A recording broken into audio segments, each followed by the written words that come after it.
6 তারিখ পর্যন্ত অবশ্যই অপেক্ষা করবে, যেহেতু 6 তারিখ দুদক তাকে সময় দিয়েছে, 9 তারিখ পরিবারবর্গকে অবশ্যই 6 তারিখ পর্যন্ত দেখতে হবে। আসলে এক ধরনের কনসিকুয়েন্স, না আসলে এক ধরনের কনসিকুয়েন্স, এমনও তো হতে পারে উনি আইনজীবীর মাধ্যমে সময় চাইতে পারে। তো কাজে এটা 6 তারিখ পার না হলে কিছু বোঝা যাচ্ছে না। একজন আইজিপি বা পুলিশ কর্মকর্তার বিরুদ্ধে এই ধরনের অভিযোগ আমার জানা মতে আসে নাই। তবে এগুলো তো সব অভিযোগ, এগুলি যতক্ষণ অনুসন্ধান কার্য শেষ না হয়ে একটা ফাইন্ডিংস না আসবে ততক্ষণ পর্যন্ত এর উপর তো কোনো কনক্লুশন এখানে দেওয়া যাবে না। তা আমাদের অপেক্ষা করতে হবে অনুসন্ধান কার্য শেষে, অনুসন্ধানের উপর ভিত্তি করে কমিশন কী সিদ্ধান্ত নেয় এবং অনুসন্ধানে কী তথ্য উপাত্ত মোটা দাগে চলে আসলো। আমার মনে হয় না খুব একটা বেশি দিন লাগবে, এখনও বিধি অনুযায়ী অনেক সময় আছে।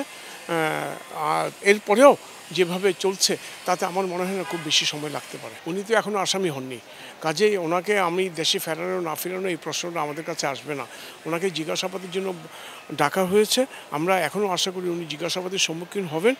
এখন 6 তারিখ 9 তারিখ গেলে তখন আমরা বুঝতে পারবো কী অবস্থা। যদির বলে কোনো কথা নাই, অনুসন্ধান রিপোর্ট যখন দাখিল হবে কমিশনের কাছে, কমিশন তখন সিদ্ধান্ত নেবে মামলা হবে কি না।